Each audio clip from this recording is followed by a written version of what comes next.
Introduction: The edge between breaking and becoming. There comes a point in every person's life when the noise gets too loud, the weight feels too heavy, and the road ahead looks longer than you can bear. It's that moment when you stare at the ceiling in the middle of the night, wondering if all your effort even matters. When your body is present, but your spirit feels absent. When you've given everything and it still isn't enough. That's the edge, the thin, invisible line between breaking and becoming. Most people quit there. They call it the end. But for a few, the few who decide to keep walking through that storm, that edge becomes the beginning. You see, the world doesn't break you because it hates you. It breaks you because it wants to know if you're serious. Every setback, every failure, every rejection, it's not punishment, it's preparation. The universe has a simple rule. It gives the hardest battles to the ones who are built to fight them. But here's the truth most people don't want to hear. Being built to fight doesn't mean you won't bleed. It means you'll keep standing even while you do. At the edge, everything feels unfair. You look around and see others winning faster, moving smoother, smiling wider, and you start to wonder, what's wrong with me? But nothing's wrong with you. You're just in the part of the story most people skip. The unseen grind, the silent war, the invisible hours when nothing seems to move. It's here, in this tension between desire and doubt, that greatness is born. You just don't see it yet. Pain is not a signal to stop. It's a test of meaning. It asks one question: how much does this matter to you? Every dream will demand that question. Every goal will ask for proof. The people who never give up aren't the ones who never hurt. They're the ones who decide that the pain of persistence is lighter than the pain of regret. Because giving up doesn't end the pain, it multiplies it. You don't escape it. You live with it. You carry it forever, wondering what could have been if you had just gone one more round. The edge is not where weak people fall. It's where strong people are formed. You're not breaking down, you're breaking open. You're being stripped of what's unnecessary: pride, doubt, comfort, fear. So what remains is pure and focused. The process feels cruel, but it's sacred. It's how steel is made. Fire, pressure, time, the same things that threaten to destroy you, are the very things refining you. You're not losing yourself, you're meeting yourself. But let's be real. Persistence isn't pretty. It's not a motivational quote or a perfect morning routine. It's dragging yourself forward when your legs are shaking. It's showing up again after hearing no for the 100th time. It's working when the applause stops and the silence becomes deafening. It's crying, breathing, and still deciding to move anyway. That's what never giving up really means. It's not arrogance. It's endurance. It's not loud. It's loyal. When you reach your breaking point, you'll start hearing voices, the internal critics that feed on your exhaustion. It's over. You've done enough. It's not worth it anymore. But you have to remember, those voices are not truth. They're resistance. They're the gatekeepers of your next level. They're meant to scare you away because beyond them lies the version of you that can't be defeated. Every time you ignore them, you move closer to becoming that version. Here's the paradox. You can't become unbreakable until you've been broken. You can't learn strength in theory. You learn it in collapse. You learn it in failure, in loss, in the moments that humble you. When you hit rock bottom, you realize something profound. The ground doesn't move. You can stand there. You can rebuild from there. The world may strip away your comfort, your certainty, your pride, but it can't touch your will. That's yours. That's what never giving up protects. There's a moment, quiet, unseen, when you decide that quitting is not an option anymore. It doesn't look dramatic.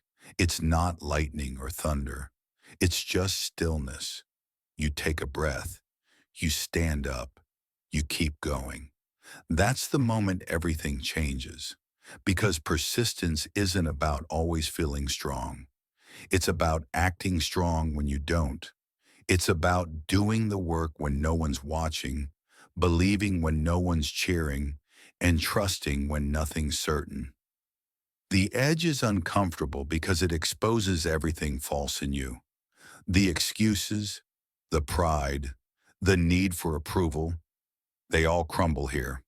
But once they're gone, what's left is power, the kind that can't be faked, the kind that doesn't need validation.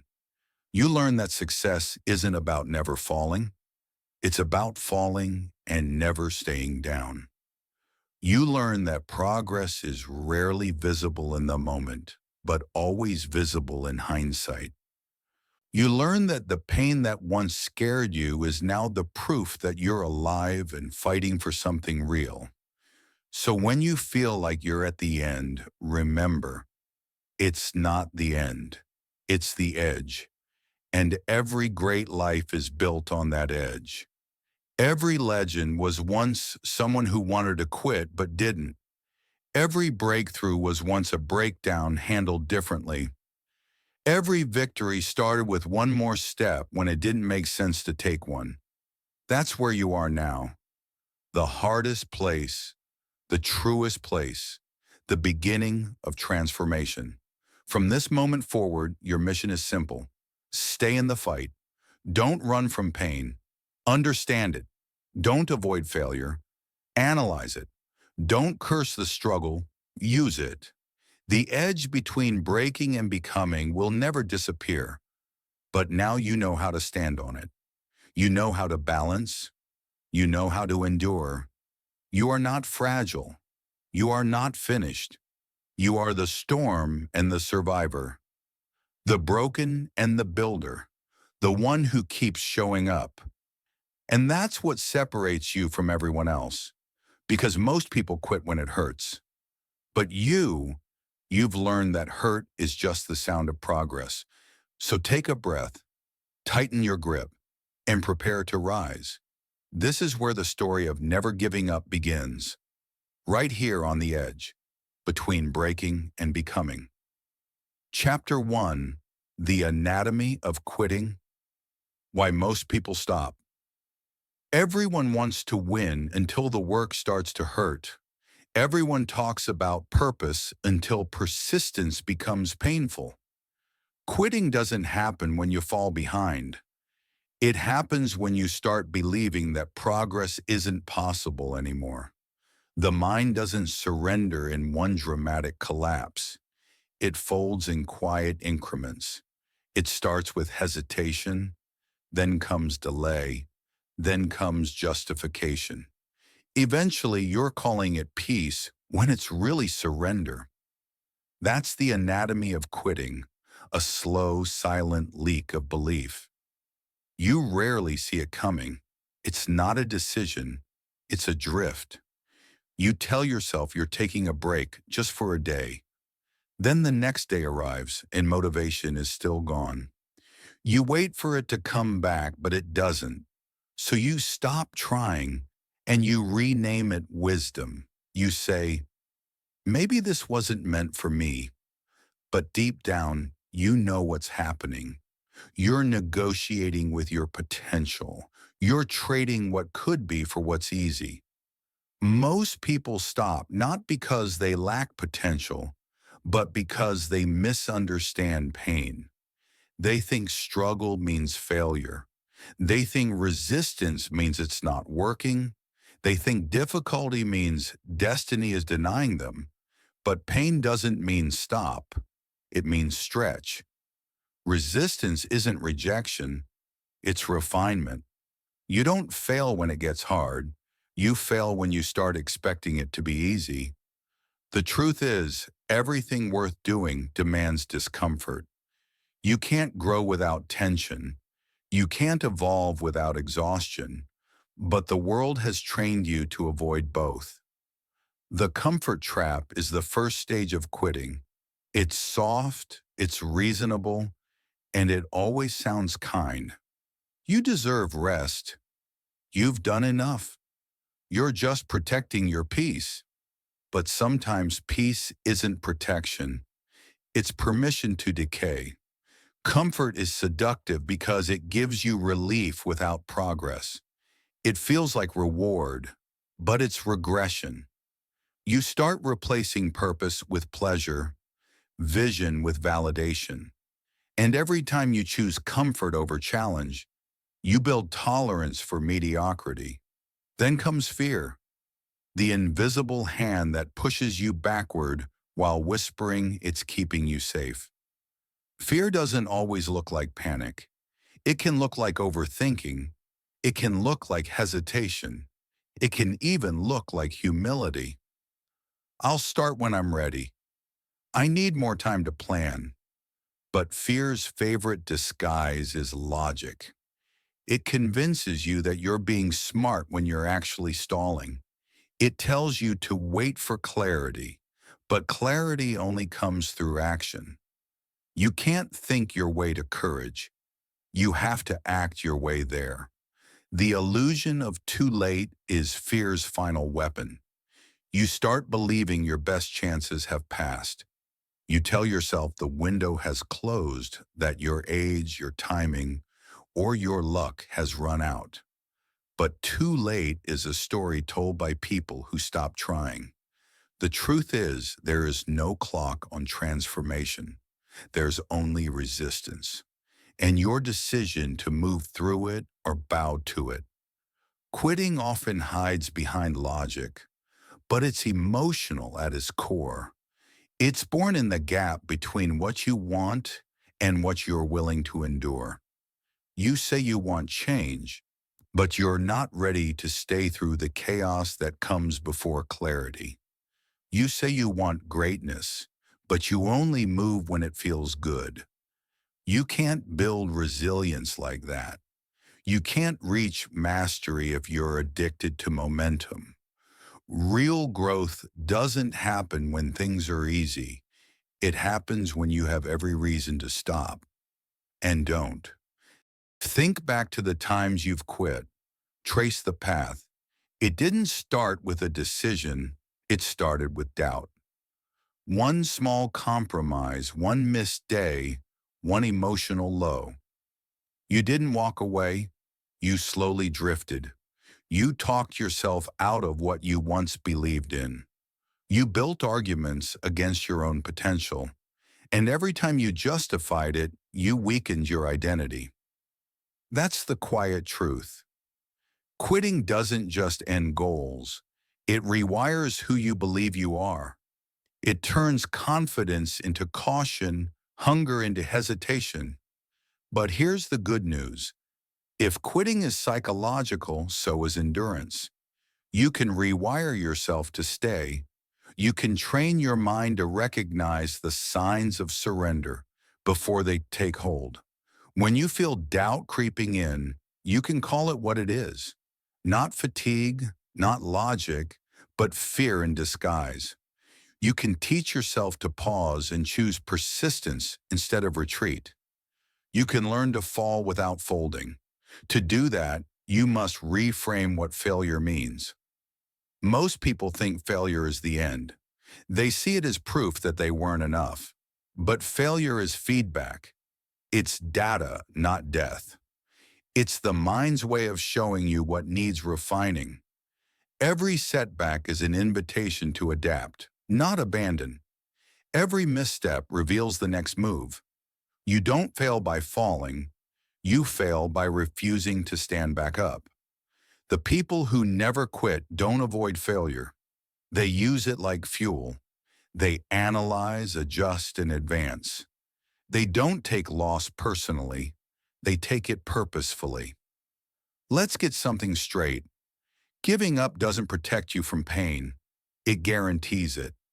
The pain of effort ends. The pain of regret lingers. Quitting may relieve you today, but it robs you tomorrow. It teaches your mind that comfort wins. And once your mind believes that, it will start quitting smaller things. Your habits, your goals, your discipline, your dreams.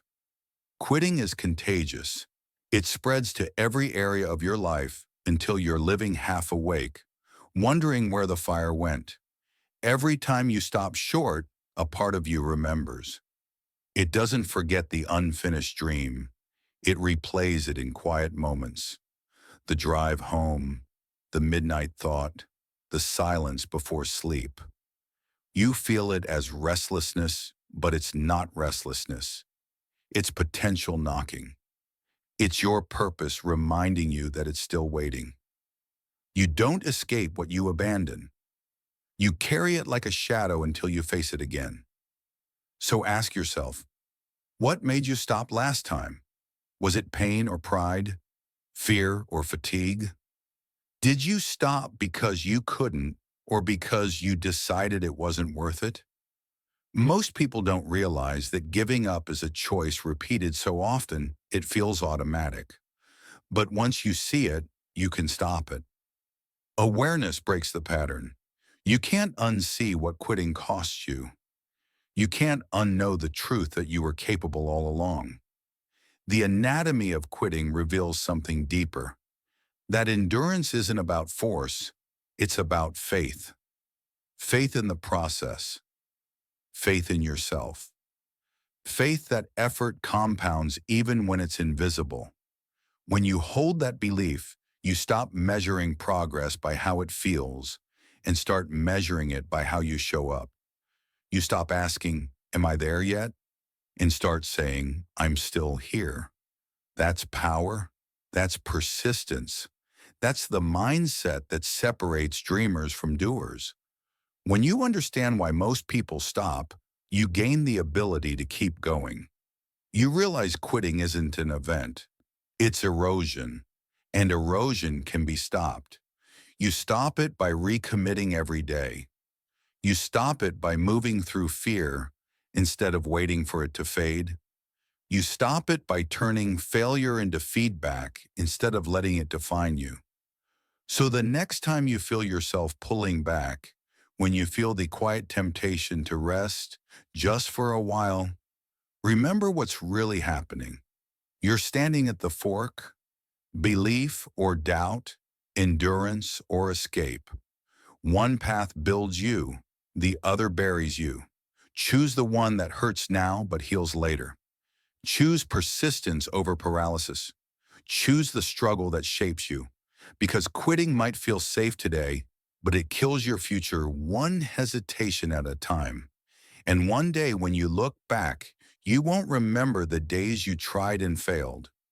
You'll remember the days you could have continued but didn't. Don't let that memory be your story. Reframe your pain, redefine your failure, and rebuild your belief. Because the psychology of never giving up begins with this truth. Quitting is not your nature. It's your conditioning, and conditioning can be rewritten. Chapter 2, The Pain Threshold, How to Suffer Without Breaking.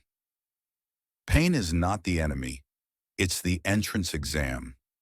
Every great thing in your life will demand it. Every transformation will require it. You can run from it, drown it, numb it, or deny it, but it will always find you. Because pain is not punishment, it's preparation. It's the training ground where strength is earned and weakness is exposed. The problem isn't pain itself, it's how you've been taught to see it. Most people think pain means stop. That struggle means wrong. That discomfort means danger. But the truth is, pain is the language of growth. It's how your mind, body, and spirit communicate that something is changing. It's the signal that says, you are expanding. And like all expansion, it hurts. You've been conditioned to chase ease, to look for shortcuts, to search for balance. But every time you run from pain, you run from progress. Every time you protect yourself from discomfort, you protect yourself from evolution. You can't outsmart the process. You can only surrender to it. And through that surrender, you rise. Because the ones who win aren't those who avoid pain. They're the ones who know how to use it. Pain divides people. It's the universal filter. It separates the ones who talk about wanting change from the ones who are built for it. When things get hard, when the fire gets close, when the world demands more than you thought you had, most people step back. They call it self-care or knowing their limits. But what they're really doing is escaping the fire before they've learned to withstand it. You don't escape the fire, you become fire. There's a difference between productive pain and destructive pain. Productive pain refines you. It's the pain of discipline, of repetition, of falling and rising again. It's the soreness that follows progress, the ache that proves growth is happening. Destructive pain, on the other hand, depletes you. It's the pain of avoidance, the sting of regret, the fatigue of indecision. One builds, one breaks. The difference is direction. If your pain has purpose, it will shape you. If it has none, it will destroy you. When you start to understand that, pain becomes an ally. It becomes data. It tells you where you're weak, what needs work, what's still unhealed. The pain you feel isn't there to punish you. It's pointing at something you've avoided for too long. The physical pain of pushing limits, that's capacity being built. The emotional pain of rejection, that's self-worth being recalibrated. The mental pain of doubt, that's your courage begging to evolve. Pain doesn't ruin you, it reveals you. But here's the paradox. Pain only transforms you if you let it. Most people experience pain and immediately seek escape. They distract themselves, numb themselves, or talk themselves out of what hurts. They don't realize that pain avoided is pain repeated. It comes back until it's understood. The lesson never leaves until it's learned. You can postpone the suffering, but you can't escape the lesson. Think of pain as a teacher. It doesn't speak softly. It demands attention. It strips away excuses and exposes truth. When you're in pain, you can't fake strength. You either have it or you don't. That's why discomfort is sacred. It brings you face to face with who you are when there's nowhere left to hide. Pain forces honesty. It forces presence. It asks the question, how bad do you really want it? Every champion you admire has a high pain threshold, not just physically but emotionally. They've learned that pain tolerance isn't about enduring more suffering than others. It's about reframing what suffering means. When something hurts, they don't ask, why me? They ask, what is this teaching me? That single question separates the mentally strong from the mentally fragile. Pain breaks those who see it as unfair. It builds those who see it as feedback. You can train that mindset. You can build your tolerance to discomfort the same way you build a muscle, through repetition. Every time you push through pain, you expand your threshold. Every time you endure without breaking, you redefine your limits. The first time you feel it, it burns. The second time, it stings. The third time, it sharpens you. Pain doesn't get easier. You just get stronger. The key is to stop asking for comfort. Stop praying for ease. Instead, ask for capacity. Ask for resilience. Ask for strength equal to the challenge. because wishing for a painless life is wishing for a powerless one. The goal isn't to eliminate struggle, it's to evolve within it, to stand in the fire without losing form, to let pain polish you instead of paralyze you. Think of the greatest transformations in nature. Steel is forged in flame. Diamonds are created under pressure. Muscles are torn before they grow. Even the phoenix is born from ashes. Everything powerful has passed through pain. So why do you expect to be different?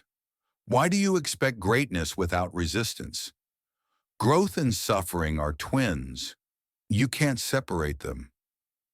You must learn to differentiate between the pain that's destroying you and the pain that's developing you. One drains your soul, the other strengthens it. The pain of betrayal might destroy trust, but it also teaches discernment.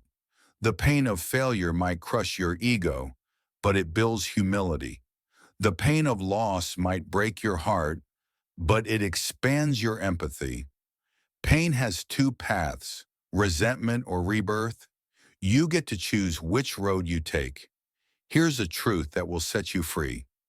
Pain is temporary, but quitting makes it permanent. You can either suffer once through the process or suffer forever through avoidance.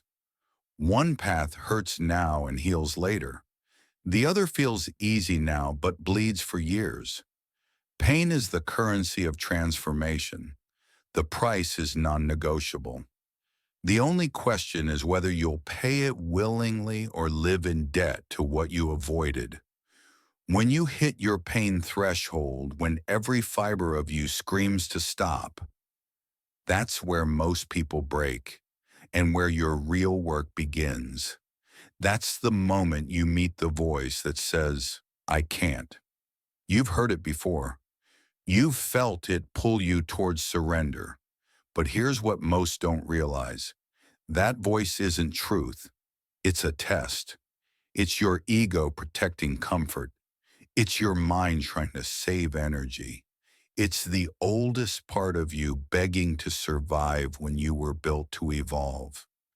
If you can breathe through that threshold, if you can stay present when every instinct tells you to run, you'll find something extraordinary waiting on the other side.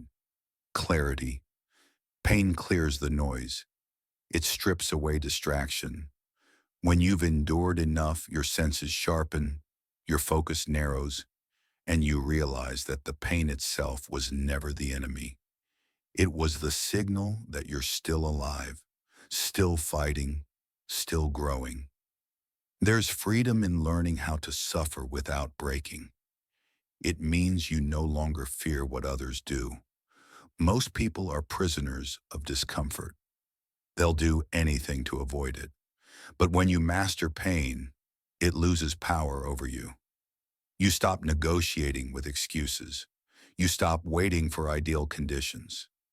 You stop fearing failure because you know that pain won't end you. It will expand you. You become unshakable, not because you don't feel pain, but because you've learned to stand in it without losing yourself. The same fire that burns others becomes the light that guides you. You start to see pain as proof. Proof that you're on the edge of change. Proof that you're still in the fight. Proof that you're not the same person who started. Pain isn't your punishment, it's your progress report. So when the next storm hits, when life cuts deep and your strength feels thin, remember this. Your pain is not here to break you. It's here to introduce you to the version of yourself that doesn't run anymore. The one who stands still while the world shakes.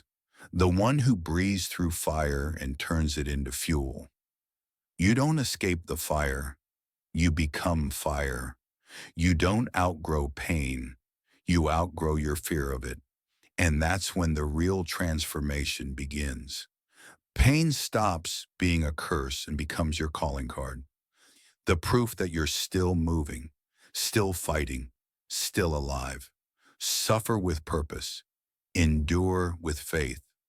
Train your emotions to stay calm when your world shakes. Because pain isn't something to survive, it's something to master. Chapter 3. The Discipline Loop. Building Unbreakable Habits. Motivation will get you started, but discipline will keep you going. Emotion will light the spark, but structure will build the fire. This is where most people fall, the space between intention and consistency. They feel the high of ambition, they taste the idea of greatness, but they never learn how to sustain it. Because motivation is a visitor, discipline is a resident.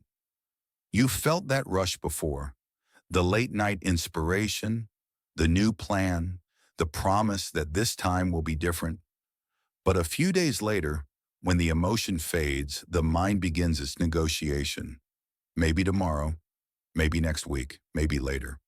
That's the loop of the average life. Start, stop, restart. Fire, fade, forget. But the ones who build unbreakable lives live in a different loop. The discipline loop.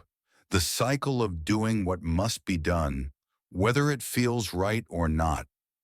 Discipline is the bridge between desire and destiny. It's not about force, it's about rhythm. The repetition of the right action over and over until it becomes identity. You don't rise because you're inspired. You rise because it's no longer optional. That's what separates the talkers from the doers. The dreamers wait for mood. The disciplined move without it. Most people misunderstand discipline. They see it as restriction, rules that confine. But real discipline isn't chains. It's structure that sets you free. The disciplined person doesn't live in limitation. They live in control. While the undisciplined are ruled by emotion, the disciplined are ruled by intention. Discipline is the quiet power of doing what you said you would long after the feeling that made you say it has disappeared. It's not dramatic. It's not cinematic. It's repetition, boring, deliberate, relentless repetition. The gym before dawn, the journal after failure, the hard conversation when silence would be easier. These are not acts of excitement. They are acts of execution.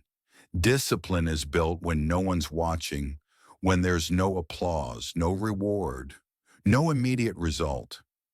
That's why so few people have it, because it's invisible until it's undeniable.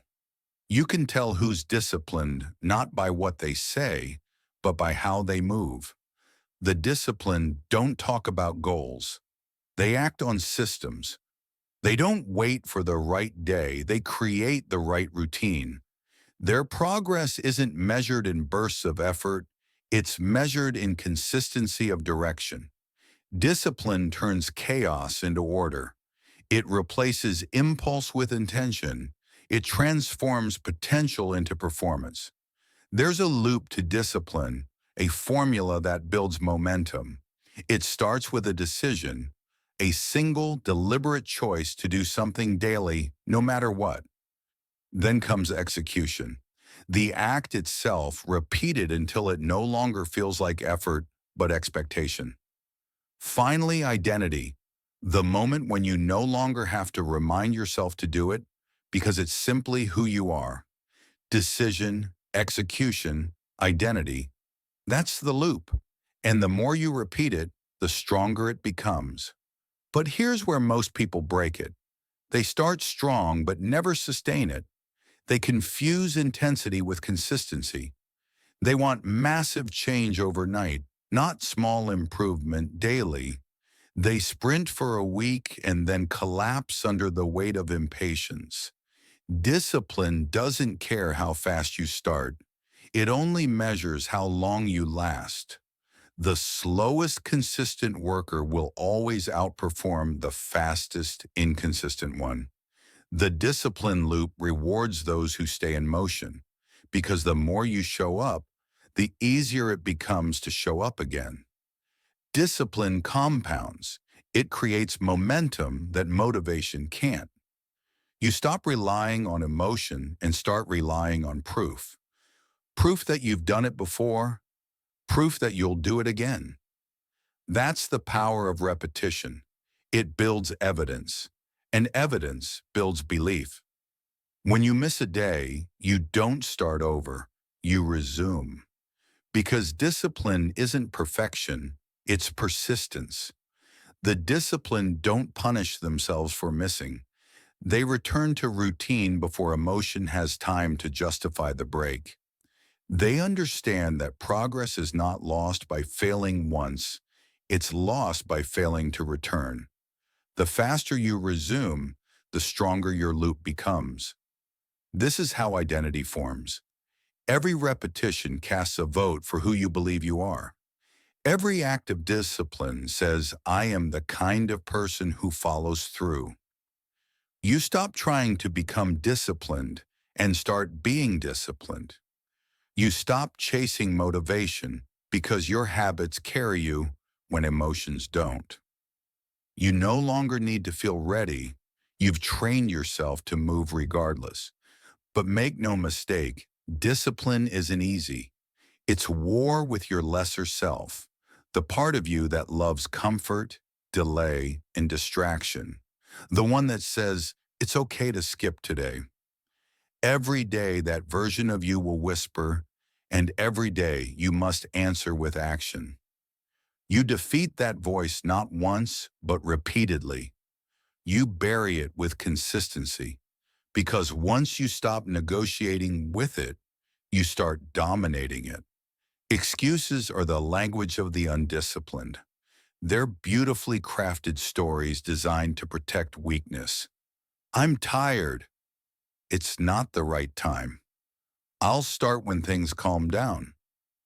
Discipline doesn't entertain those stories. It acts in spite of them. It's not about feeling good. It's about doing good.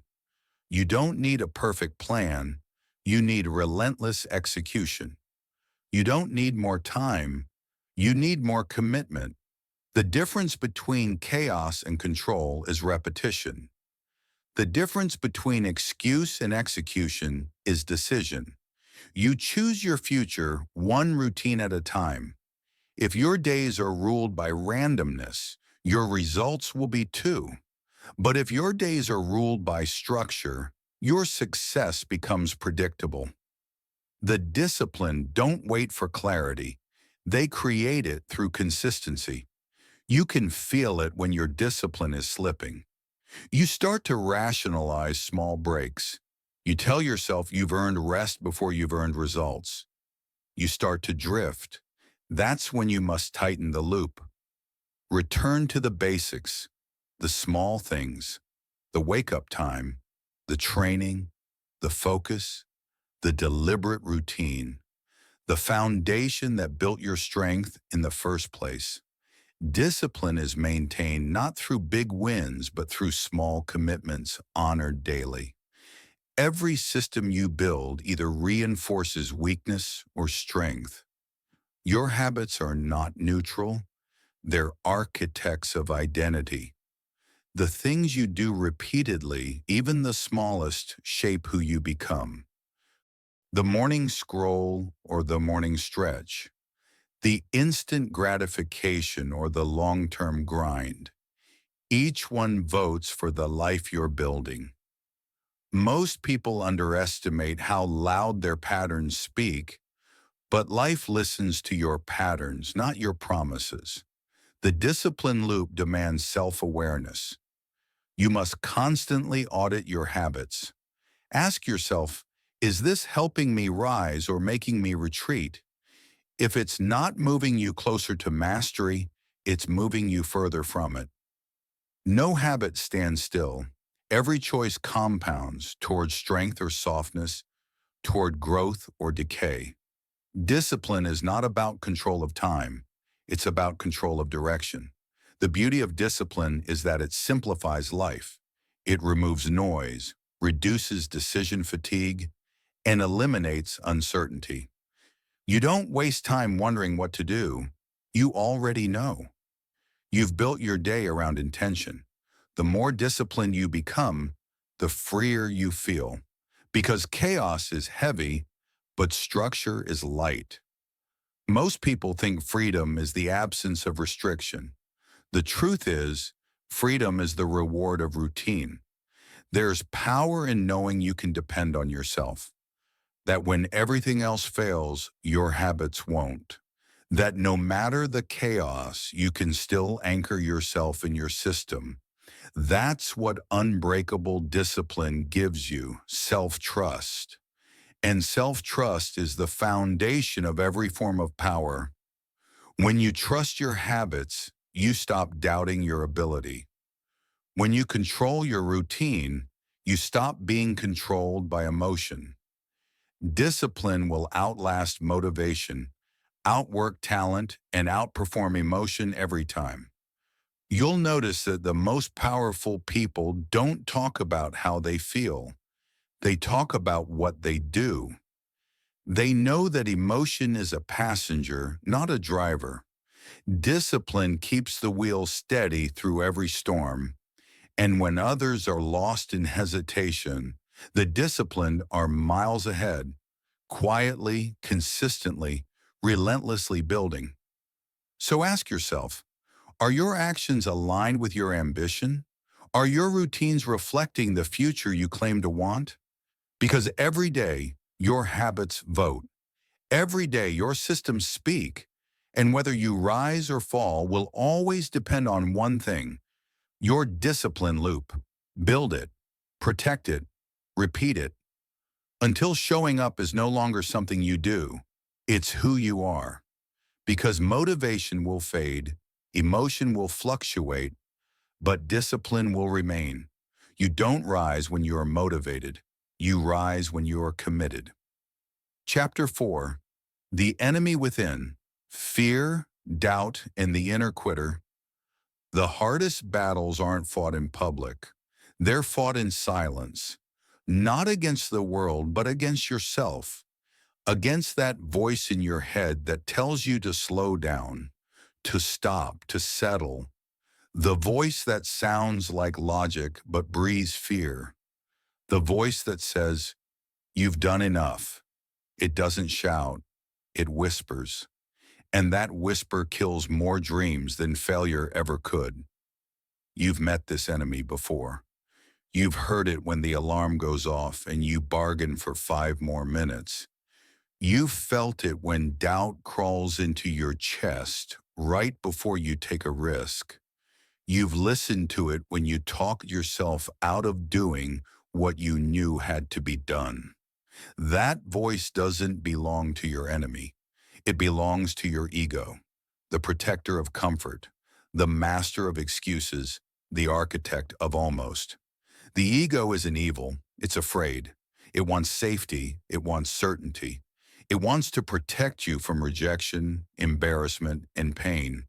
But the same walls that keep pain out also keep growth in. The ego is addicted to survival, not success. It doesn't care about your potential. It cares about your protection. It will lie to you in the name of safety. It will tell you that waiting is wisdom when it's really hesitation. It will convince you that you're being realistic when you're actually being ruled by fear. And fear is clever. It doesn't always show up as panic or terror. It often disguises itself as logic, patience, or humility. It tells you, now's not the right time. You should prepare more. You're not ready yet. But fear's job isn't to tell the truth. It's to keep you small. It's the inner saboteur that tricks you into mistaking comfort for control. The moment you obey it, your power shrinks. The more you listen, the quieter your courage becomes. You can't destroy fear. You can only expose it. You expose it by action. Fear thrives in theory but dies in motion. The moment you move, the illusion breaks. You realize it wasn't a wall, it was fog. Every time you face it, it fades a little more. And here's the paradox: the more you act despite fear, The more your fear starts to respect you, it learns that you're not to be manipulated anymore. But fear has an ally, doubt. Doubt is fear's shadow, the whisper that comes after you move. It doesn't stop you before, it weakens you during. It says, "Who do you think you are? You're not good enough for this. You're going to fail just like last time." Doubt doesn't attack your body, it attacks your belief. It doesn't destroy your path. It convinces you you're lost. And if fear stops you from starting, doubt stops you from finishing. Doubt always shows up the moment you start improving, because progress threatens the part of you that still remembers being weak. It reminds you of your old self, the one who didn't follow through, the one who hesitated, the one who quit. Doubt thrives when you measure yourself by old standards, when you forget how far you've already come. That's why awareness matters. When you can say, "This is doubt, not truth," you rob it of power. But perhaps the most dangerous enemy of all isn't fear or doubt. It's comfort. Comfort is the assassin of ambition, and it wears the sweetest mask. It doesn't feel like quitting, it feels like rest. It doesn't look like failure, it looks like peace. It tells you to slow down, to take it easy, to enjoy the moment. But comfort isn't the reward, it's the replacement.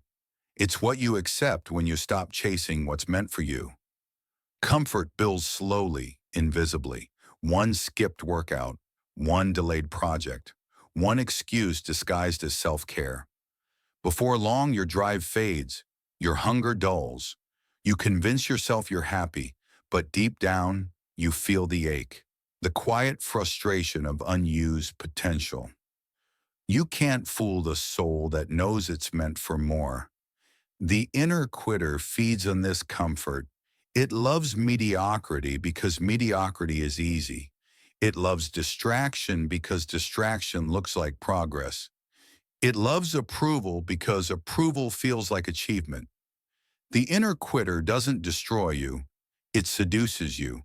It whispers that settling is success, that good enough is noble. But every time you settle, a piece of you dies.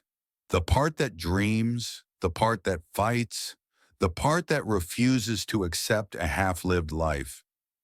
So how do you kill the inner quitter? You don't fight it with words, you fight it with work. You starve it of comfort. You deny it the luxury of easy choices. Every time you act when you don't feel like it, you weaken it. Every time you face discomfort, you choke it. The quitter can't survive in consistent action.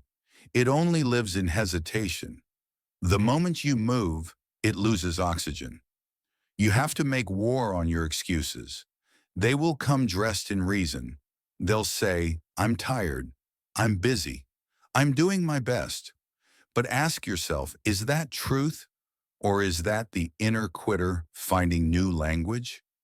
Because that voice inside you will always try to negotiate the price of greatness. It will tell you that half effort should yield full results. But life doesn't work that way. You get what you tolerate. And if you tolerate weakness, weakness will multiply. The inner enemy can't be eliminated. It must be managed. That means you must constantly audit your thoughts. Every doubt, every hesitation, every comfort-driven urge, interrogate it. Ask, is this me, or is this fear pretending to be me? Because most of the time, the battle isn't against circumstance. It's against identity. It's the war between the version of you that wants to evolve and the version that wants to stay the same. And ego stands right in the middle. It's the gatekeeper of growth. Ego hates humility. It hates being wrong. It hates learning. It will rather protect its image than build its strength. It would rather you look confident than become capable. Ego will convince you that you don't need to change, that you already know enough, that you're doing better than most. But better than most is just a polite name for average. Ego doesn't want mastery. It wants comfort dressed as superiority. To defeat ego, you must be willing to become a student again, to be bad before you're good, to start over without shame. The ego says, I already know. The master says, teach me more. Humility isn't weakness, it's a weapon. It keeps you adaptable. It keeps you hungry. The moment you think you've arrived, the enemy within wins, because stagnation is surrender disguised as success.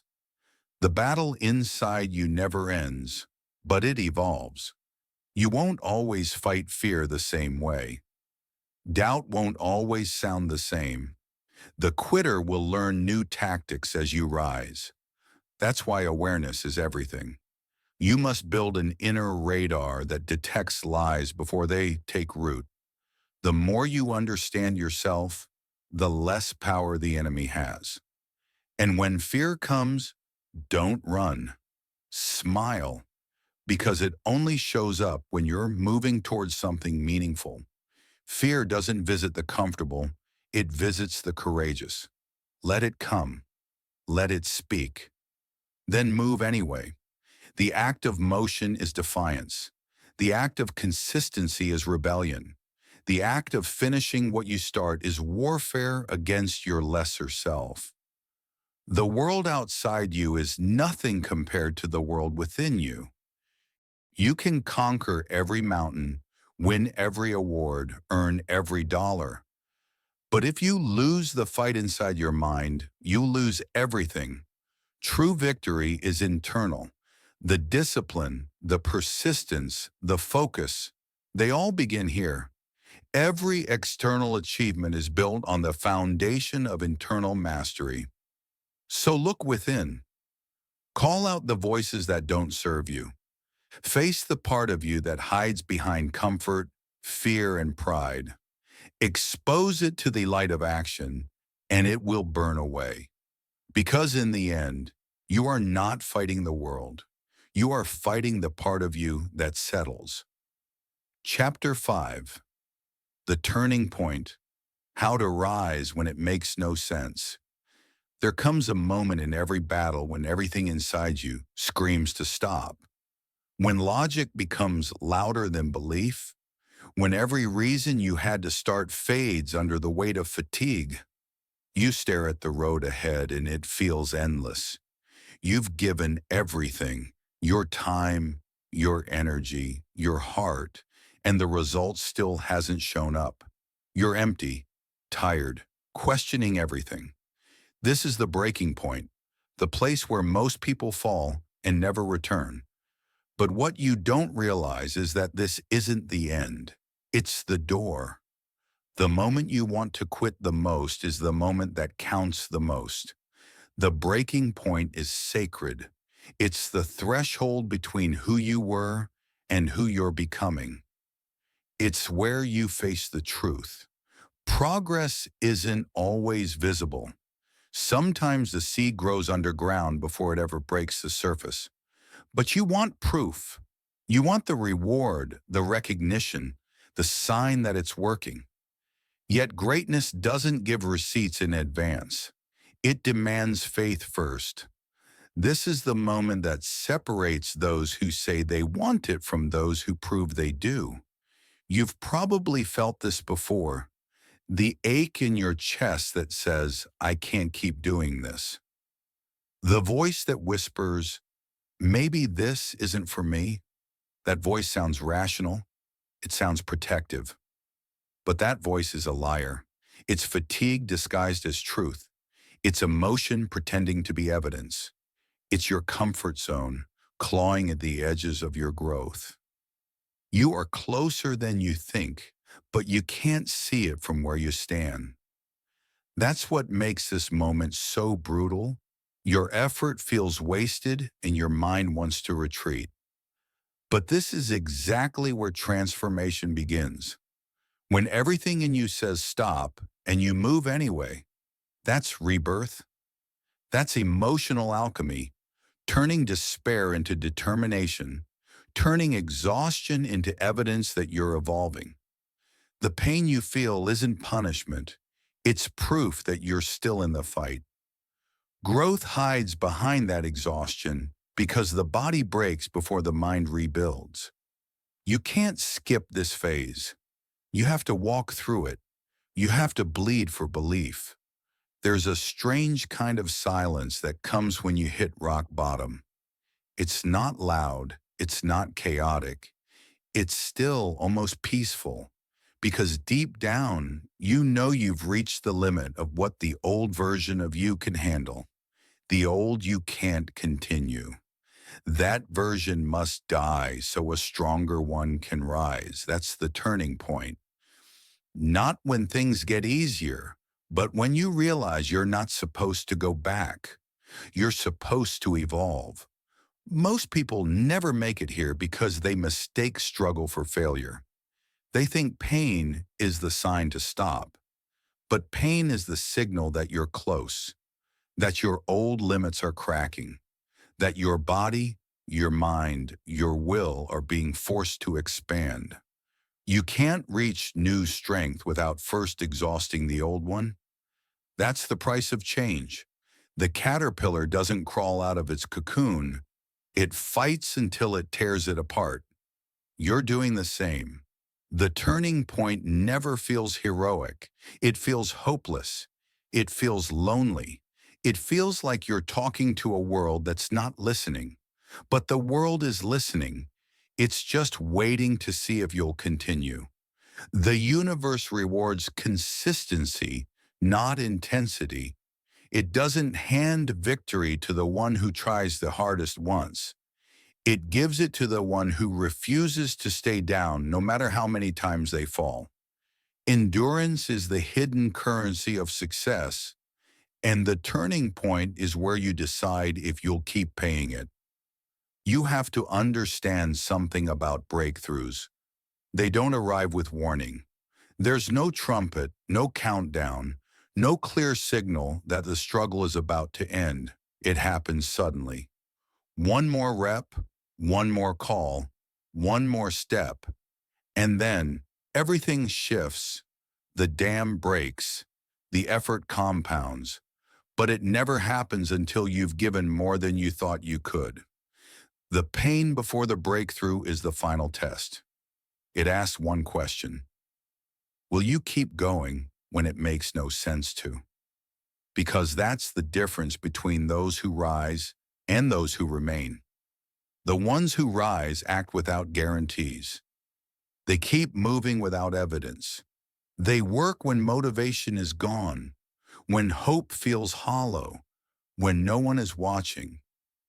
They don't need to see the finish line. They trust that every step is building it. That's faith in motion. That's power without proof. The day you want to quit the most is the day that counts the most, because that's the day that defines you. That's the day you meet your real self, the one beyond excuses, beyond fear, beyond exhaustion. Anyone can move when it's easy, but when it hurts, when it's lonely, when it feels pointless, that's when your character is written. That's when your legacy is built. You don't earn greatness on your best days. You earn it on your worst. So when everything inside you wants to give up, breathe. Don't fight the pain. Feel it. Don't run from the fatigue. Understand it. That ache is your edge. That doubt is your doorway. That pressure is the proof that something inside you is demanding evolution. You are not breaking. You are being broken open. You are being stripped of weakness, of illusion, of everything that no longer belongs to the next version of you. This is emotional alchemy, the ability to turn heaviness into heat, to let pain ignite you instead of drown you. You transform hopelessness into hunger by asking the right question. What is this teaching me? Because pain is never random. It's always instruction. It's the universe training your resilience, shaping your discipline, refining your focus. If you can see pain as the process instead of the problem, it loses its power to paralyze you. Think of every moment you almost quit and remember what followed. Something always shifted. Maybe it wasn't immediate. Maybe it wasn't obvious. But every time you chose to continue, something inside you changed. You became a little sharper, a little stronger, a little more immune to weakness. That's what the turning point gives you, a new emotional baseline. You stop fearing rock bottom because you realize you've already survived it. You stop fearing fatigue because you know it's temporary. You stop fearing failure because you've learned that persistence is a permanent advantage. When you reach this point, you begin to understand that the goal was never the destination, it was the transformation. The result isn't what you get, it's who you become. The person you were at the start of this journey couldn't handle what you're building now. You needed to struggle. You needed to doubt. You needed to break so you could rebuild with precision. That's what pain does. It removes everything fragile until only strength remains. And when you finally rise, it won't be loud. It won't be dramatic. It will be quiet. You'll just wake up one day, look in the mirror, and realize you made it through what was supposed to destroy you. You'll see it in your eyes, the calm confidence of someone who didn't quit. You'll feel it in your bones, the weight of persistence, the pride of endurance. That's victory. That's transformation. Not the trophy, but the strength that built it. So when the world says stop, when logic says you've had enough, when your body begs for rest, remember this. You've been here before. You've felt this pain, and you survived it. You've seen this darkness, and you outlasted it. You've doubted yourself before, and still, you rose. You know how to rise. You've done it 100 times already, and this time will be no different, because the turning point isn't a moment you wait for.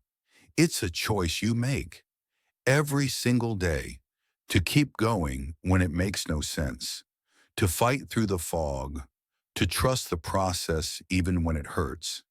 And in that choice, you forge the unbreakable part of yourself. So stand back up, take another breath, step forward one more time. The world doesn't need another quitter. It needs proof that rising is possible.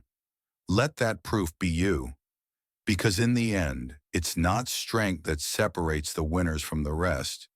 It's the decision to rise when it makes no sense to. Chapter 6. The Psychology of Endurance. Training the mind for the long game.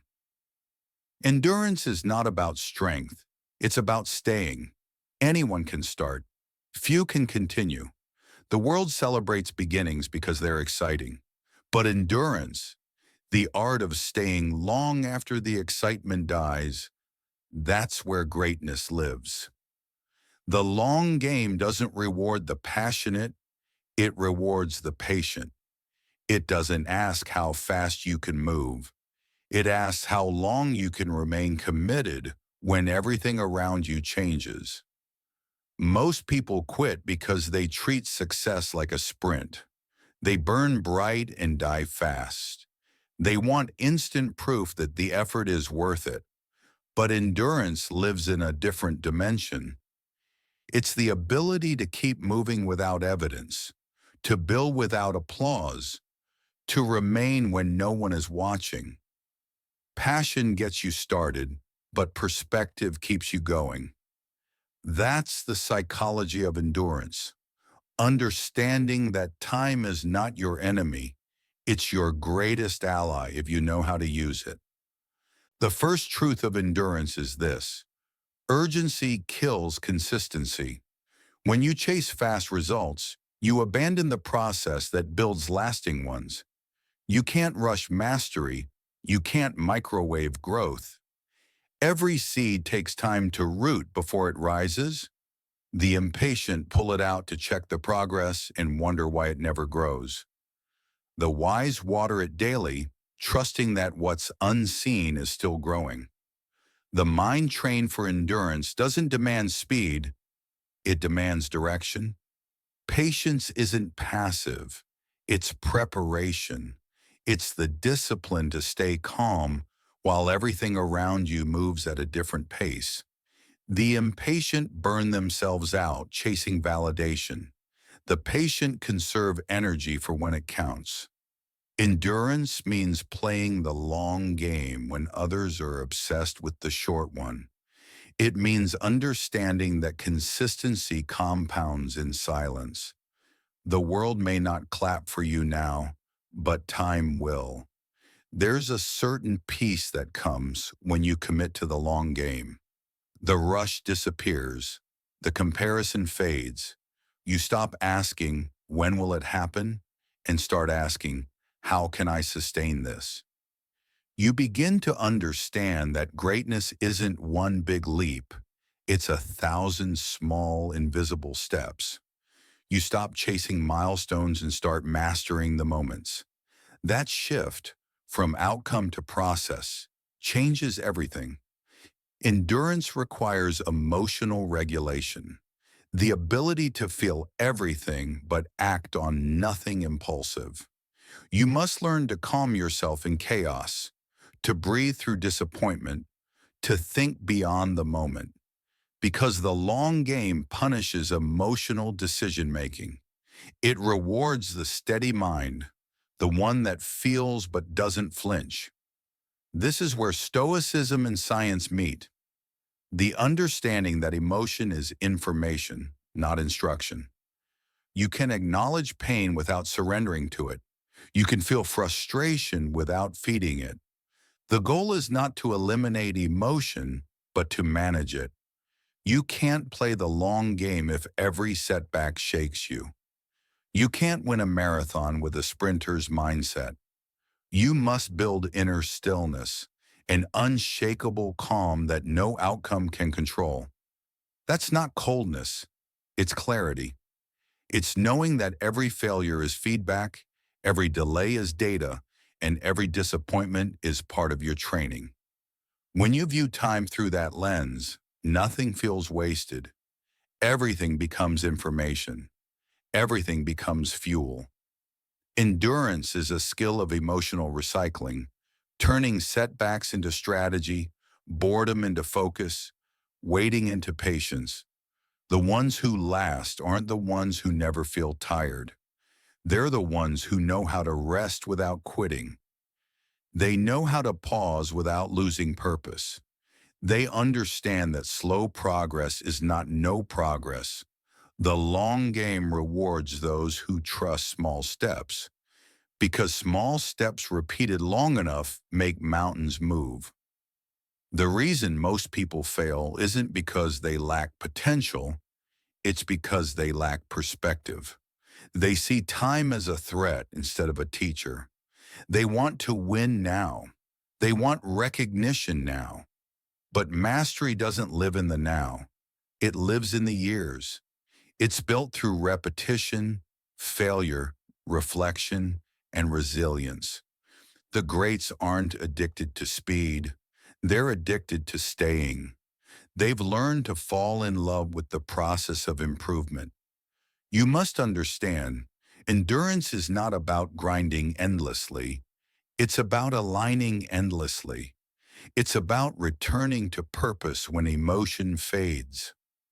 The long game doesn't ask for more energy, it asks for better focus. The goal is not to do everything at once, but to do one thing long enough to master it. The scattered mind burns out. The focused mind endures. Think of time as your greatest leverage. Every minute spent on your craft compounds. Every day of consistency builds invisible equity. You might not see the payoff today, but it's collecting interest behind the scenes. That's how endurance works. It's silent investment. Everyone else is chasing instant returns, while you're quietly building something that lasts. One day when their speed runs out, your stamina will still be standing. The psychology of endurance also means accepting boredom as part of mastery. Boredom is the moment most people run. They chase newness, thinking excitement means progress. But boredom is a test. It asks, can you remain consistent even when it's no longer stimulating? The disciplined answer, yes, because they know boredom is not the absence of growth. It's the confirmation of it. If it's become routine, that means it's working.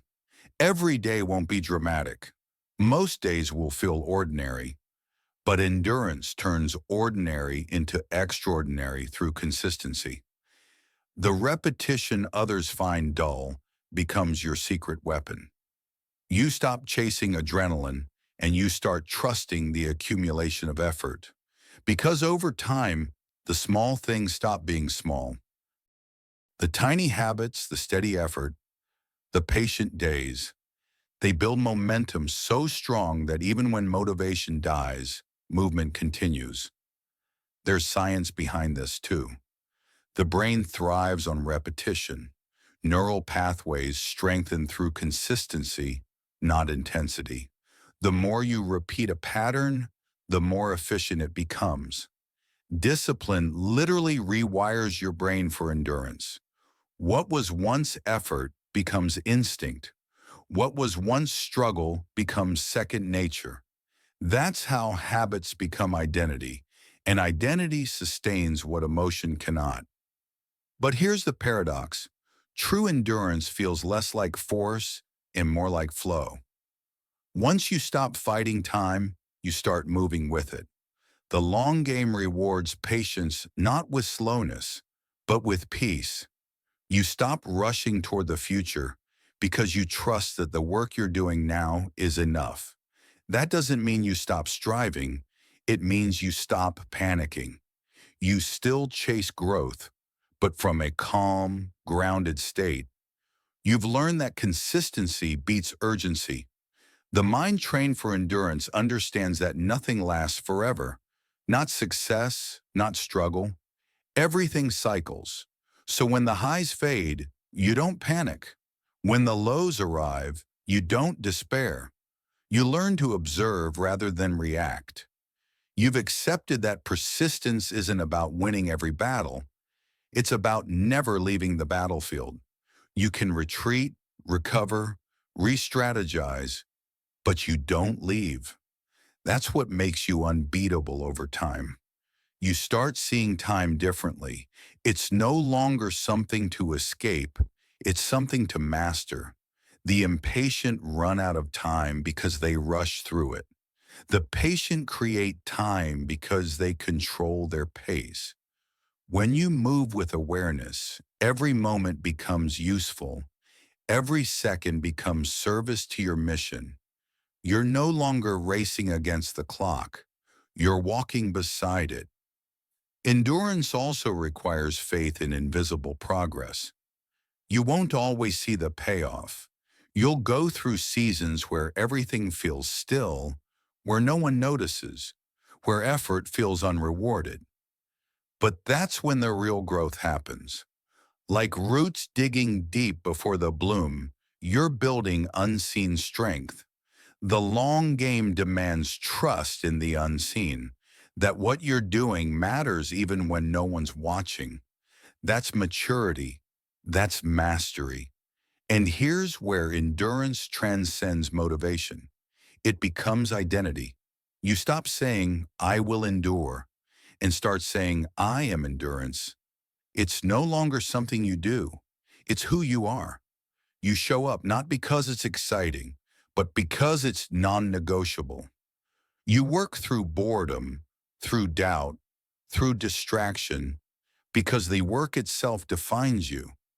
That's when you become unstoppable, because passion can fade, but identity remains. Endurance is not built through bursts of willpower. It's built through the quiet decision to continue again and again, long after the world stops clapping. It's the art of showing up when no one remembers, of staying when others move on, of trusting that your timeline is your own. So stop chasing the rush of fast results. Stop living in urgency. Build your long game. Train your emotions. Anchor your focus. You don't need to move faster. You need to last longer. Because the future belongs to those who can outlast the noise, outwait the chaos, and outwork the impatient. True mastery doesn't begin when you win. It begins when urgency fades and consistency takes over. That's endurance, the quiet, steady power of those who stay. Chapter 7, Rejection, Failure, and Fire. Turning setbacks into strategy. Rejection is not the end of your story. It's the sharpening of it.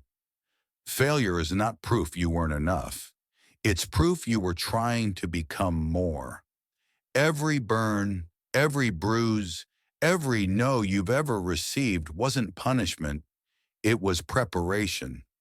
The world doesn't hand you fire so you can run from it. It hands you fire so you can learn how to stand inside it.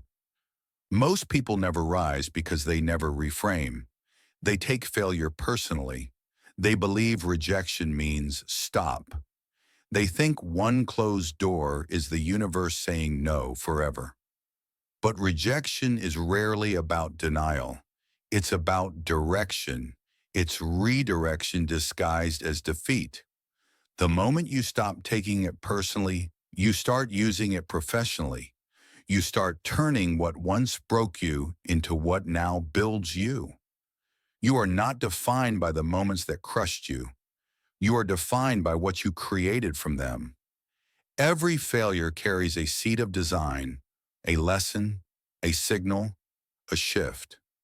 The only difference between the broken and the built is interpretation. The broken say, "Why me?" The built say, "What's next?" One hides in pain, the other harvests it. Fire can destroy you or forge you.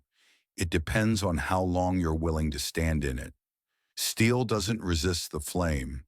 It becomes stronger because of it. It melts, reforms, hardens, and sharpens. That's you. Every rejection, every fall, every mistake is heat applied to potential. The pain you feel isn't final. It's formative. The burn is proof that transformation is underway. Failure doesn't kill dreams. Ego does. Ego makes you believe that failing means you're not worthy, that rejection means you're not good enough. But failure has no opinion. It's neutral. It's data. It's feedback. The ego personalizes what's meant to teach. It takes what's supposed to build resilience and turns it into resentment. That's why most people stop. They can't separate identity from outcome. But when you detach your worth from your results, you free yourself to learn from everything. Think about it. What if the universe isn't punishing you but positioning you? What if the delay is protection, the rejection is rerouting, and the loss is leverage? Most breakthroughs are born from detours. You just don't see it in real time. You only see the pattern when you look back and realize every no was a hidden not yet. Failure only feels final when you stop moving. The moment you continue, the meaning changes. The same event that could have buried you becomes the soil that grows you. Pain doesn't stop progress. It fuels it if you let it. Every setback carries energy. It's your choice whether that energy becomes bitterness or drive. The fire can either burn your will or light your path. Rejection is an invitation to rebuild differently. It asks you, how bad do you want this? If the answer is badly, then every fall becomes a foundation. Every insult becomes instruction. Every closed door becomes construction material for your next opportunity. People who succeed aren't lucky. They're relentless. They don't stop at the wall. They climb it, break it, or find a way around it. You have to stop expecting progress to feel pleasant. Growth is uncomfortable by design. It's meant to burn away weakness, to test your faith, to stretch your patience. That's the forge. The more you resist it, the longer you stay the same. But when you embrace it, when you say, yes, I'll learn from this, you evolve faster than anyone who avoids it, because pain teaches what comfort never will. Every no you've heard carries hidden information. Every failure you've faced has shown you something that worked and something that didn't. That's strategy. That's how refinement is born. You can't refine what hasn't been tested. You can't strengthen what's never been strained. The fire is where weakness ends and wisdom begins. When failure comes, most people collapse emotionally before they can rise strategically. They drown in disappointment instead of dissecting it. But you have to become a scientist of your setbacks. Ask questions. What went wrong? What did I miss? What can I adjust? Don't react, reflect. Don't retreat, review. Every failure carries answers, but they only reveal themselves to the one who stays calm enough to look. Rejection will always hurt. It's supposed to. It means you cared. But don't confuse pain with proof of defeat. Pain is the price of entry for improvement. You can't rise above rejection until you respect it. Respect it as feedback, as a filter, as part of the refinement process. The fire isn't your enemy, it's your mentor. The greatest minds, the greatest athletes, the greatest creators all have one thing in common. They failed longer than others were willing to try. They faced more no's, more losses, more humiliation, and yet they kept showing up. They understood that each failure wasn't the opposite of success. It was a step toward it. Each rejection carved them into clarity. Each loss sharpened their precision.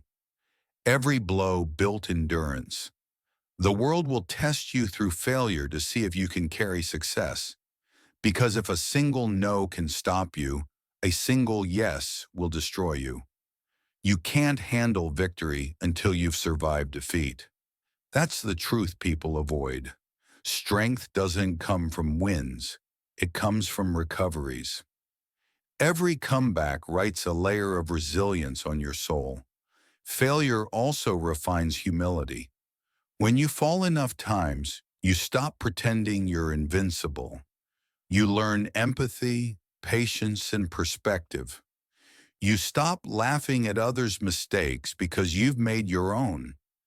You stop chasing perfection because you've learned progress is better. That's the paradox of failure. It breaks your pride but builds your purpose. It humbles your ego but elevates your endurance. You are not what happened to you. You are what you chose to become because of it. The moment you decide that nothing is wasted, everything becomes valuable. The heartbreak, the loss, the rejection, they all have lessons coded inside. You just have to extract them. Failure gives you two gifts, insight and instruction. The insight reveals who you are. The instruction shows you who you can become. And yes, it burns, but the fire that burns you today will be the same fire that warms you tomorrow. You'll look back and realize that the moments you thought were ending, you were actually igniting you.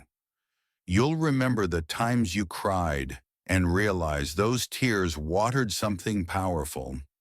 You'll see that nothing was wasted, not a single struggle, not a single scar. This is the mindset of the unbreakable. Everything counts. Every step, every stumble, Every strike of failure adds to the arsenal. You stop asking for an easier path and start asking for sharper tools. You start to crave the test because you know what it gives you. Pain becomes progress. Rejection becomes redirection. Fire becomes foundation. So, the next time the world tells you no, smile, because that's not the end of the conversation. It's the beginning of your reinvention. Let the rejection light you up. Let the failure refine your focus. Let the fire reshape you. Don't curse the heat, use it, because nothing that burns you leaves you the same. You either emerge bitter or built, fragile or forged, weak or wise. The choice is yours. You can't control the flames, but you can control your form inside them. Stand tall, breathe deep, learn fast. Because the truth is simple. Nothing is wasted if you keep moving. Chapter 8. The Unseen Grind. Building when no one believes. There's a part of the journey no one talks about. The silent stretch, the invisible years, the dark grind when no one sees you. No recognition, no applause, no reassurance, just you, your vision, and the echo of your own doubts. This is the phase that breaks most people, not because it's too hard, but because it's too quiet. The world only claps for results, never for resilience. But the unseen grind, that's where the real ones are made. You will build when no one believes. You will give everything and get nothing back but silence. You'll question your worth, your talent, your purpose. You'll wonder if anyone will ever notice the hours, the sacrifice, the sleepless nights. And in those moments, you'll face the truth. No one's coming to validate you. No one's coming to push you. No one's coming to tell you that you're close. It's on you to keep building anyway. The unseen grind is where ego dies and purpose is born. When the spotlight fades and the audience leaves, all that's left is your reason. If you were doing it for praise, you'll stop here. But if you were doing it for growth, for mastery, for something deeper, you'll stay. Because you'll understand that validation isn't the fuel, it's the byproduct. The world won't clap until it's over. So build in silence. You have to get comfortable with invisibility. You have to learn how to grind without gratitude, how to create without confirmation. This is the price of greatness. The lonely work no one applauds. The grind that feels endless. The repetition that feels pointless. But it's not pointless. It's preparation. Every quiet hour is building a foundation the world will eventually stand on. They just can't see it yet. That's the paradox of progress. Everyone admires the result, but no one respects the process. They'll call you lucky when it works. They'll call you obsessed when it doesn't. But they weren't there for the nights you questioned everything. They weren't there when you wanted to quit and still kept going. They only see the finish line, not the miles it took to crawl there. That's why you can't build for their applause. You have to build for your purpose. Lonely progress teaches you something that success never will. Faith without evidence. It forces you to rely on belief when results are absent, to trust that your work matters even when it's invisible. That's how you develop real strength. Because if you can keep building in the dark, you'll never be dependent on the light again. Every great creator, every great athlete, every great mind has faced this silence. The years where nothing seemed to move. The moments where it felt like the world forgot them. But they kept showing up. They understood that mastery doesn't announce itself. It accumulates quietly. The grind is invisible until it's undeniable. The ones who make it aren't the most gifted. They're the most consistent when it's quiet. Silence is not the enemy. It's the test. It asks, can you keep building when no one's watching? Can you stay faithful to your craft when no one's clapping? Because if you need the world to believe in you before you believe in yourself, you'll never last. Faith without applause is the truest form of belief. There's a kind of discipline that only grows in solitude. When no one texts you, keep going. When no one notices your work. When there's no instant return. That's where you learn to move without momentum, to generate your own fire. You stop depending on external energy and start producing your own. You become your own fuel. That's when you stop being motivated and start being inevitable. The unseen grind is where you discover your rawest form. There's no mask to wear, no image to maintain, no crowd to impress. It's just you and the work. The world doesn't see it, but it feels it later. Every breakthrough, every effortless move in public is built from 1,000 unseen repetitions in private. That's what the world calls talent, discipline practiced in silence. Most people never reach their potential because they need recognition too early. They trade long-term growth for short-term validation. They want results before they've earned resilience. But if you can detach from that need, you become unstoppable. You stop chasing proof and start chasing mastery. You stop asking, when will it happen? And start saying, it's already happening. Because every day you show up unseen, you're building something the world isn't ready to recognize yet. The isolation will tempt you to quit. It will whisper, no one cares, no one's watching. What's the point? But the point is this, you're not doing it for them. You're doing it because you were called to. Purpose doesn't need an audience, it needs endurance. You don't train for attention, you train for alignment. You don't grind to be seen, you grind to be unshakable when you finally are. You'll know you're growing when the applause stops hurting to miss, when you stop needing others to notice, when you can move forward without anyone seeing. That's freedom. That's strength. Because the moment you stop performing for attention, your work becomes pure.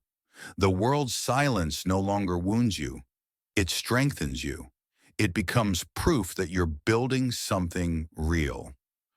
Remember this, every legend was once unseen. Every icon once worked in obscurity. Every success story started in silence. You don't see the hours Beethoven spent in darkness with nothing but sound. You don't see the drafts Da Vinci threw away before one masterpiece survived. You don't see the failures behind every overnight success. But they're there, always, hidden behind the illusion of sudden brilliance. The grind no one sees is the grind that defines you. It teaches humility, endurance, and self-trust. It makes your craft unshakable because it's built without applause. It hardens you for the day the world finally looks your way. And when that day comes, you won't crumble under the weight of recognition. You'll be ready for it because you've already lived through worse. Invisibility. The unseen grind isn't punishment. It's privilege. It's the phase that builds your foundation before the world tests it. When no one's watching, there's no pressure to perform. You can make mistakes. You can experiment. You can fail freely. That's how you grow fast, by daring boldly without the eyes of judgment. The silence is not your enemy. It's your sanctuary. So stop looking for approval. Stop measuring your progress by noise. The greatest things in life are born in quiet places. Faith, focus, and greatness itself. Let the world doubt you. Let them sleep on you. Let them underestimate you. Because while they talk, you'll be working. While they watch others, you'll be building yourself. And one day, the world will finally notice. They'll call it sudden success. They'll say you got lucky, but you'll know the truth. It wasn't luck. It was labor. It wasn't timing. It was time. It wasn't the applause that built you. It was the silence that raised you. The unseen grind is not glamorous. It's lonely, gritty, and endless. But it's sacred. It's where identity hardens, where belief becomes unbreakable, where your craft becomes divine. Keep building, keep creating, keep walking that invisible road. Because one day when the lights finally find you, you won't just shine. You'll burn with the fire of every silent day you survived. So when no one believes, believe harder. When no one claps, build louder. And when the world goes quiet, let your work speak for you. Because faith without applause, that's the purest form of belief. Chapter 9, The Warrior's Calm. Strength without struggle. There comes a point in every battle where the warrior stops swinging. Not because he's tired, but because he finally understands the rhythm of the fight. Every strike, every block, every breath becomes deliberate. He no longer moves out of fear or fury. He moves out of awareness. That's the warrior's calm. Strength without struggle, power without panic. You've spent your life fighting, fighting for progress, for respect, for your place in the world. You've battled doubt, rejection, fatigue, and fear. Every day was a war between the person you were and the person you were becoming. But there's a higher level of mastery, a place beyond the noise, where struggle transforms into stillness. It's not about stopping the fight. It's about no longer fighting yourself. At the start of the journey, strength was resistance. You forced progress. You pushed through pain. You willed yourself to endure. That was necessary. It built your foundation. But as you evolve, you learn something deeper. Control isn't about clenching your fists. It's about opening your hands. You begin to understand that peace and power aren't opposites. They're partners.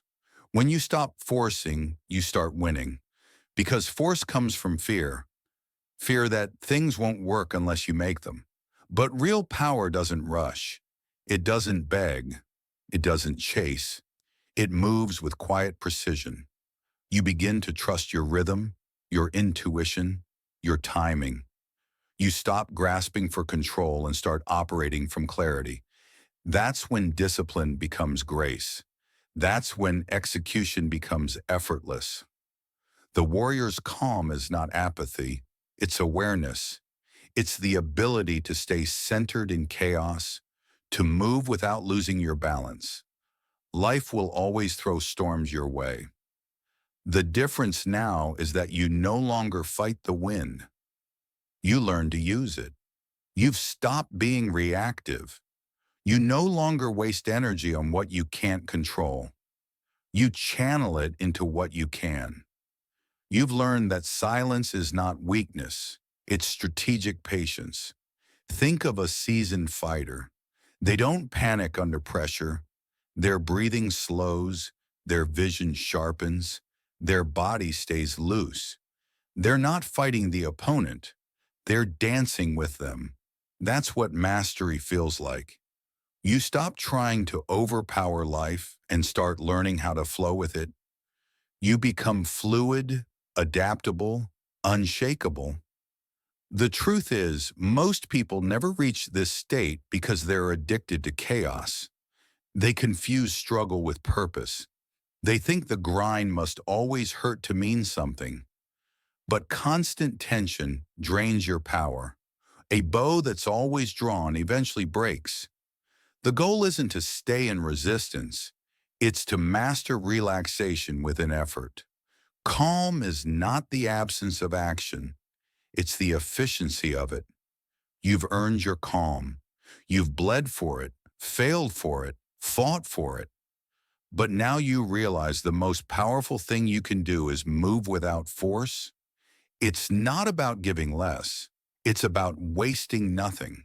Your energy becomes focused. Your effort becomes clean. You no longer chase results. You align with them. That's how you turn persistence into presence. The warrior's calm is born from awareness, an understanding that not everything requires your reaction.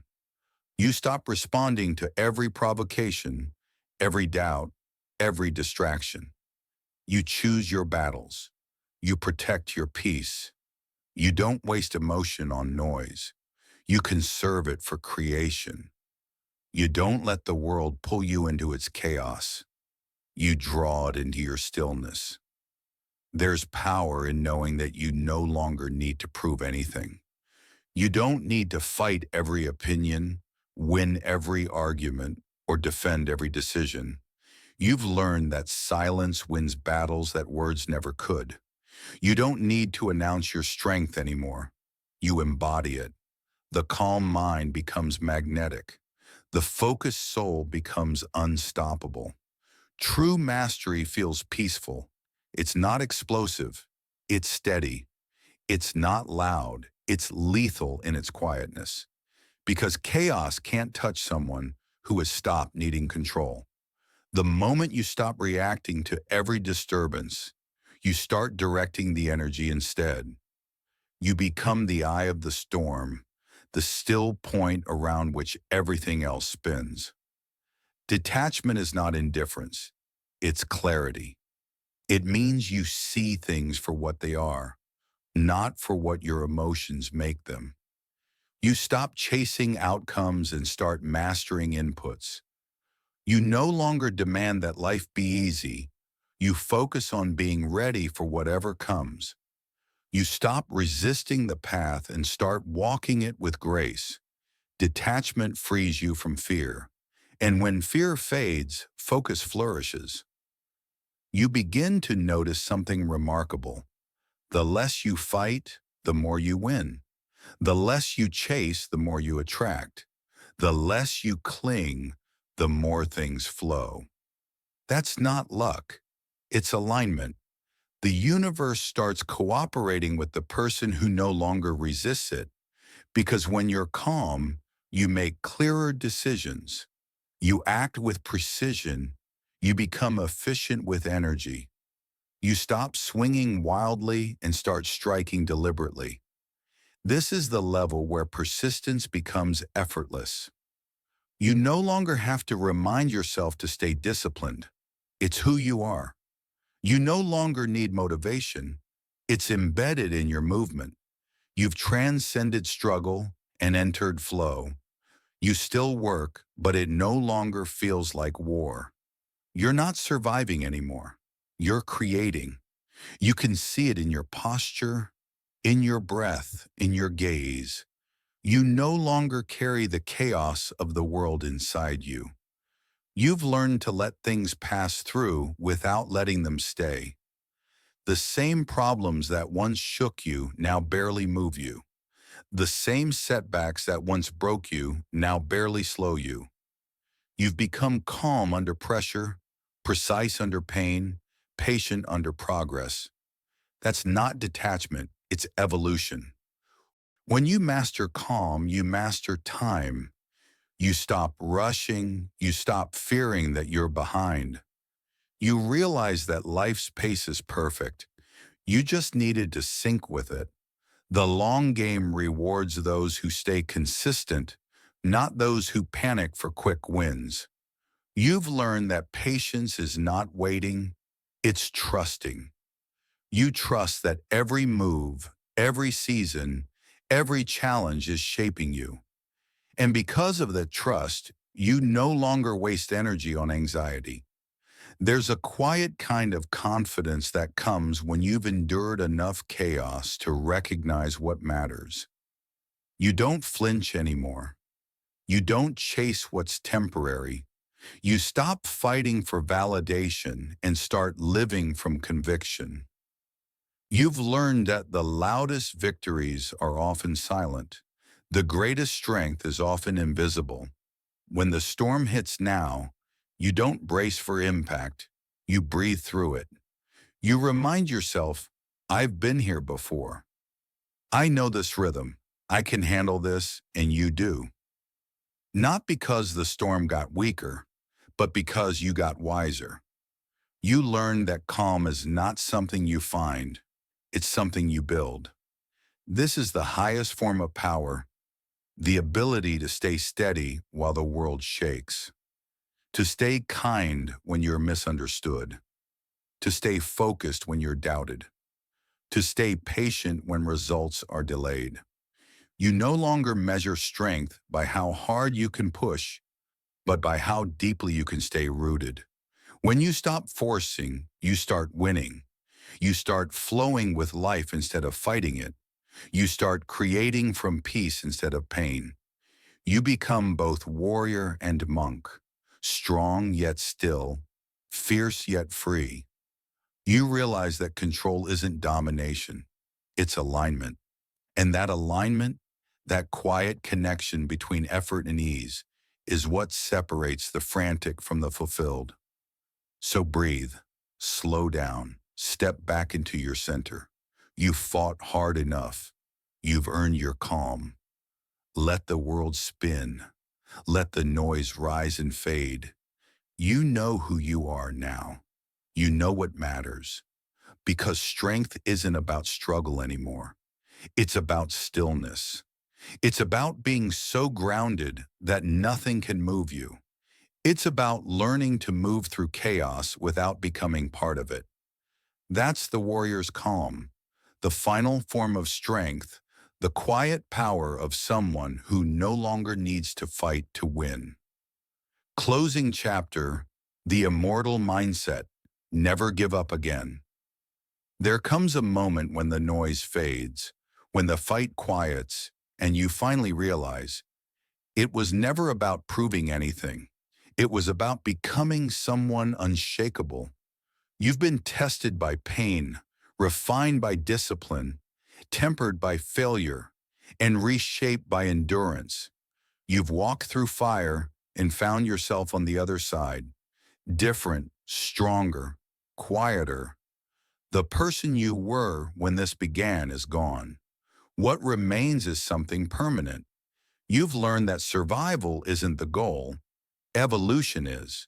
You no longer run from pain because you understand it now. You no longer chase motivation because you've built something stronger, purpose. Purpose doesn't fade when emotions shift. Purpose doesn't vanish when results delay. It stays like a pulse under pressure, and once you've found it, you never lose it again. The immortal mindset is born in repetition. It's built in the moments no one sees, the early mornings, the lonely nights, the days you felt invisible. It grows in silence and blooms in struggle. You've discovered that mastery isn't a gift. It's a decision you make every single day. To keep moving, to keep trusting, to keep rising even when there's no applause, no evidence, no reason, except the voice inside that refuses to surrender. You've learned that the world doesn't hand out greatness. It waits for proof that you can handle it. It will test your patience, your conviction, your identity. It will strip you of illusion until only truth remains. And that truth is this: you are built for the long game, not because you're unbreakable, but because you've learned how to rebuild again and again and again. Endurance has become your nature. You've learned that the goal isn't to feel strong, it's to remain steady when you don't. You've stopped living in extremes. No more all or nothing, no more waiting for perfect moments. You've found rhythm in the repetition, peace in the persistence. You now understand that the warrior's calm is not about silence, it's about sovereignty. You own your emotions, you own your reactions, you own yourself. This is what most never learn, that discipline, pain, and patience are not punishments. They are portals. Every struggle you faced was an initiation, every setback a hidden curriculum. Life wasn't trying to destroy you. It was preparing you to hold more power, to lead without fear, to move without doubt, to live without needing validation. You've learned to stop chasing what's temporary and start mastering what's eternal. There's a kind of peace that comes only after you've been broken enough times to stop fearing it. You stop praying for easy seasons and start asking for stronger shoulders. You realize that you can't be defeated because every defeat now serves you. You've turned pain into strategy, failure into focus, chaos into clarity. You've become your own foundation. The immortal mindset is not arrogance, it's awareness. It's knowing that you can endure anything, not because you're fearless, but because you've walked through fear and lived. It's understanding that control doesn't come from force, it comes from faith. You've mastered the art of patience without passivity, action without panic, drive without desperation. You move differently now, calmly, confidently, consistently. Every time life tried to stop you, you learned something about yourself. You learned that your limits were lies, that your pain was power, that your fear was fuel. You learned that breaking wasn't the end. It was the process of becoming indestructible. Every fall taught you how to rise smoother. Every rejection refined your focus. Every delay deepened your discipline. You've evolved past needing progress to feel progress. You've become the process itself. The immortal mindset doesn't crave recognition. It radiates certainty. You no longer measure success by results, but by resilience. You know that the mission is never done because mastery is infinite. You no longer chase finish lines. You build endurance that outlives them. That's the paradox of never giving up. You realize you're not running towards something anymore. You are the thing. You've become the embodiment of persistence itself. You've walked the long road of resistance and reached the point of flow. You've faced the enemy within and turned it into an ally. You've stopped fearing pain and started using it as direction. You've embraced the unseen grind and learned to move without noise. You've built discipline so deep it doesn't need motivation. You've built endurance so strong it doesn't need rest. You've built faith so pure it doesn't need proof. This is where the journey ends and begins again. Because never giving up isn't an action, it's an identity. It's who you've become. The one who stands when it makes no sense to stand. The one who moves forward when the world says stop. The one who doesn't need permission to persist. You've mastered the art of infinite return, the ability to keep showing up no matter how many times you've fallen. The world will look at you now and see strength, but you'll know it's not strength that defines you. It's surrender. The surrender to keep walking when nothing makes sense. The surrender to let go of control and trust the process. The surrender to stop forcing and start flowing. You've learned that real power is quiet, it's patient, it's consistent, it's calm. You are not who you were when this began. You are the evolved version of every fall, every fight, every fire. The one who no longer seeks to escape struggle, but who understands it. The one who knows that pain, discipline, and time are the holy trinity of transformation. the one who no longer fears the dark, because you've built your light there. So here you stand, not undefeated, but unbroken, not untouched, but transformed. You no longer fear failure, because you've learned that even breaking was part of becoming. You are unbreakable, because you've learned that even breaking was part of becoming. Emotional arc summary: the psychology of never giving up. The journey begins in the shadows, a place of exhaustion, frustration, and quiet surrender. The listener stands at the edge of defeat, where quitting feels like destiny and the weight of effort feels unbearable. This is the beginning of unraveling, the moment the mind confronts its own limits. The air is heavy with doubt. Every thought is a question, every step a negotiation. But even here, in the silence of near collapse, a spark flickers. The realization that pain is not the end, but the initiation. From that flicker rises awareness, the turning of the mind inward. The listener begins to see that struggle is not punishment, but refinement, that resistance is not rejection, but preparation. Through awareness comes the first transformation: control.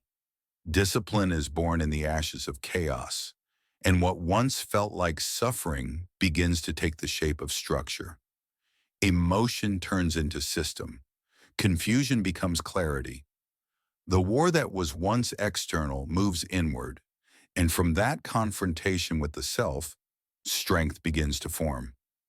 The middle chapters pulse with rhythm, the fire of consistency, the slow carving of character. Pain becomes purpose. Failure becomes feedback.